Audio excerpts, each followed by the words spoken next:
আমার লজিংয়ের পাশে এক হিন্দু ভদ্রলোক ছিল, নাম ছিল খেপু মশাই, হিন্দু বুড়ো মানুষ। এসে আমার কাছে বসতেন। তো যদিও উনি হিন্দু, তবে উনি আমাকে অনেক ভালোবাসতেন। এসে খুব ভালো ভালো জ্ঞানের কথা আমাকে বলতেন, আর আমি ওনার কাছ থেকে শিখতাম। বয়সী মানুষ, সালখুর্দা মানুষ, শিখতাম অনেক কথা। তো ওনার সব শিক্ষার ভিতর দিয়ে উনি আমাকে বুঝাইতে চাইতেন যে তোমরা যাকে আল্লাহ বলো আমরা তাকে ভগবান বলি, এটা বুঝাইতে চাইতেন। এর চাইতে বেশি বুঝাইতে চাইতেন যে ভগবান তো সৃষ্টিকর্তা আল্লাহ, আর আমরা দুনিয়ায় আসছি যাদের মিডিয়ায় মাধ্যমে, তারা হলো আমাদের গুরু। তো ভগবানের চাইতে গুরুর দাম বেশি, এইটা উনি বুঝাইতে চাইতেন। অনেক যুক্তি দিয়ে বুঝাইতেন যে ভগবানের চেয়ে গুরুর দাম বেশি। এই জন্য আমরা ভগবানের চেয়ে গুরু শ্রদ্ধা বেশি করি। তো আমি শুনি, বুড়ো মানুষ, প্রতিবাদ করি না, আমার তো আরো অন্তরে ঢোকে না। আমি তো কোরআন হাদিস পড়ে জানি, যা জানা দরকার। ছাত্র বয়সে সে সময় সরহে বেকায় জালালাইন পড়ি সেই সময়।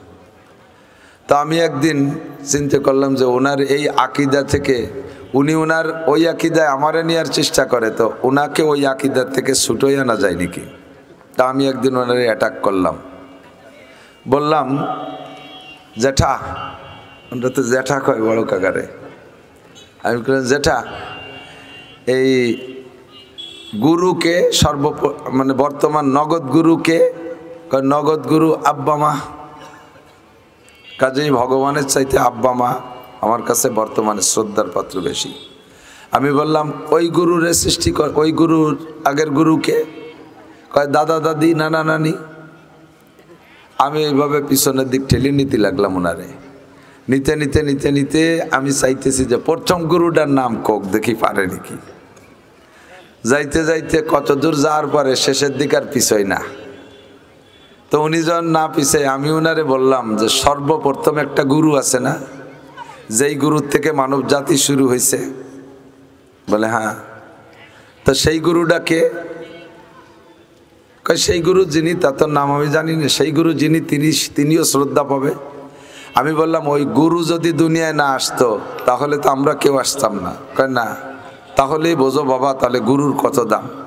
আমি বললাম সেটা তো বুঝলাম, কিন্তু গুরুরে যিনি বানাইছেন তিনি যদি গুরুরে না বানাইতেন তাহলে আমার মতো আপনার মতো গরু কোন জায়গায় হতো। এই কইলেই উনি ওই কাঁচা ভরিয়ে আসতো, ওই যে ধুতি ভরিয়ে বস্তি বস্তি গোষ্ঠী গোষ্ঠী, অনেক সময় ধুতি খুলিয়ে যেত পুরো, পারি পুরো 90-90 হবে বয়স। উস চাকতো না যে পাশায় ধুতি আছে কিনা। আমি যখন ওই জায়গায় নিয়ে ঠেকাইতাম যে সর্বপ্রথম গুরুকে কে সৃষ্টি করেছে, ওই গুরু না হলে আমরা কেউ হতাম না। কাজেই ওই গুরুর দাম বেশি না সৃষ্টিকর্তার দাম বেশি?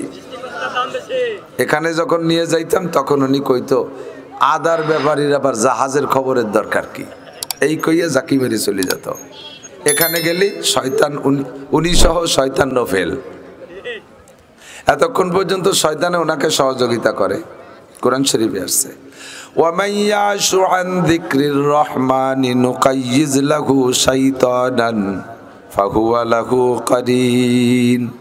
মানুষ যখন ইসলামের বিপক্ষে প্রশ্ন করা শুরু করে,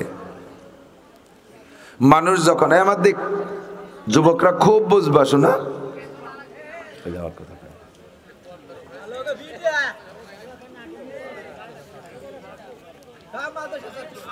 ভালো একখান লাঠি নিয়ে। মানুষ যখন ইসলামের বিপক্ষে প্রশ্ন করা শুরু করে তখন ওই প্রশ্নকারীকে শয়তানে সহযোগিতা করে। নাস্তিকরা নাস্তিক হয় কিভাবে? বিভিন্নভাবে ওরা আল্লাহকে দলিলের মাধ্যমে, যুক্তির মাধ্যমে, প্রমাণের মাধ্যমে আল্লাহকে খুঁজতে চায়। যখন দলিল আর প্রমাণ আর যুক্তির মাধ্যমে আল্লাহকে খুঁজতে চায় তখন শয়তানে তার মাথার মধ্যে যাইয়া ওরে এমন এমন যুক্তি শিখাই দেয় যেই যুক্তির সামনে আলেম ওলামা টিকতে পারে না, লাস্টে সে আল্লাহকে খুঁজে পায় না। আর যদি আল্লাহকে অরিজিনাল পাওয়ারই নিয়ত করে তাহলে অত দলিল প্রসাদ দরকার নাই। আমি ছিলাম না, হাল আতা আলাল ইনসানি হিনুম মিনাদ দাহরি লাম ইয়াকুন শাইআম মাযকুরা। তুমি এতটুকু ভেবে দেখো, তুমি একটা দিন ছিলে না, বেশি দিন আগে না। এখানে যারা বসা আছেন সব কয়জন মিলে, বয়সী আর কম বয়সী যারাই আছেন, আমি চ্যালেঞ্জ করে বলতে পারি আজ থেকে 100 বছর আগে এই জায়গা যারাই আছি, বয়সী কম বয়সী, আমাদের 100 বছর আগে, আজকে থেকে 100 বছর আগে আমাদের কাহারও কোনো নামগন্ধ ছিল? আবার চ্যালেঞ্জ করে বলি, আগামী 100 বছর পরে কাহারও কোনো নামগন্ধ থাকবে? তো ছিলাম না, আসলাম, থাকবো না, এই কামটা কে করলো? কে করলো? কে করছে? কে করবে? সজর মে হাজার মে তেরি রঙ্গ বু হায়, जिधर देखता हो उधर तू ही तू है। बुर्गदार अख्तान सब्जो दर नजरे होशियार, हर वरा के दफ्तरिस्तो मारिफाते किरदगार। গাছের মধ্যে খবর নিয়ে দেখো, ও জায়গা আমার আল্লাহর কুদরত লুকায়িত। মাটি থেকে 2টা গাছের রস নেয়, সব গাছেই নেয়, আমি 2টা গাছ টার্গেট করছি। সমস্ত গাছের রস পায় কোন জায়গা থেকে? মাটি থেকে রস নেয়। এক এক গাছের ভিতরে এক এক রঙের ফল হয়, একই নামের ফল, বিভিন্ন কালার আর বিভিন্ন স্বাদ আর বিভিন্ন গ্রান হয়। আম নামে ফলটা, গাছও একই রকম দেখতে দেখা যায়, এক এক গাছের এক এক রকম আম, এক এক আমের এক এক স্বাদ, ঠিক না? 2টা গাছকে আমি টার্গেট করেছি, 2টা গাছই মাটির থেকে রস নেয়। একটা গাছের রস গোড়ায় থাকতে মিষ্টি, আগায় গেলে লবণ হয়ে যায়। আর একটা গাছের রস গোড়ায় থাকলে লবণ, আগায় যাইয়ে মিষ্টি হয়ে যায়। খেজুর গাছের রস মাটির থেকে টাইনি নিয়ে আগায় নিয়ে মিষ্টি বানায়, গোড়ার রস লবণ। আর আখের রস গোড়ায় থাকতে মিষ্টি, আগায় যাইয়ে লবণ হয়ে যায়।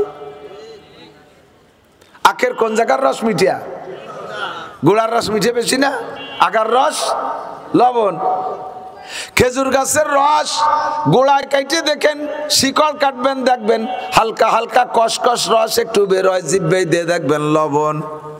ওই খেজুর গাছে গোড়ার থেকে টাইনা আগায় নিয়ে মিষ্টি বানায়, খেজুর গাছের আগায় নিয়ে মিঠা বানায়, আখের গোড়ায় রেখে মিষ্টি মিঠা বানায়। এই 2 রকম তরতিব দেনেওয়ালা দুনিয়ার কোনো জ্ঞানী গুণী বিজ্ঞানীদের ক্ষমতার নয়, এটা কোনো রাজা বাদশাদের ক্ষমতা নয়। এই জায়গা যেই ক্ষমতা প্রয়োগ করে সেই ক্ষমতার মালিক আমার আল্লাহ, ঠিক না? একই শৈল মাছ, বিলের শৈলীর এক স্বাদ, নদীর শৈল মাছের আলাদা স্বাদ। একই টাকি মাছ, বিলের টাকি মাছে এক স্বাদ, নদীর টাকি মাছে আলাদা স্বাদ। একই বাইলে মাছ, বিলের বাইলে মাছে এক স্বাদ, নদীর বাইলে মাছে আলাদা স্বাদ। ওরে নামেও ঠিক আছে, রঙেও ঠিক আছে, সব কিছুতে ঠিক আছে, স্বাদের মধ্যে পাল্টাইয়া দেশে যে তিনি আমার রব আল্লাহ। কোনটিকে তুমি বলিবে মিথ্যা, এ যে বিশ্বপতির দান? এর একটাও কি বলা যাবে যে আল্লাহ ছাড়া আর কাহারও দান? কোনটিকে তুমি বলিবে মিথ্যা, এ যে বিশ্বপতির দান? ফাবিআইয়ি আলাই রাব্বিকুমা তুকাজ্জিবান, বলেন না সুবহানাল্লাহ।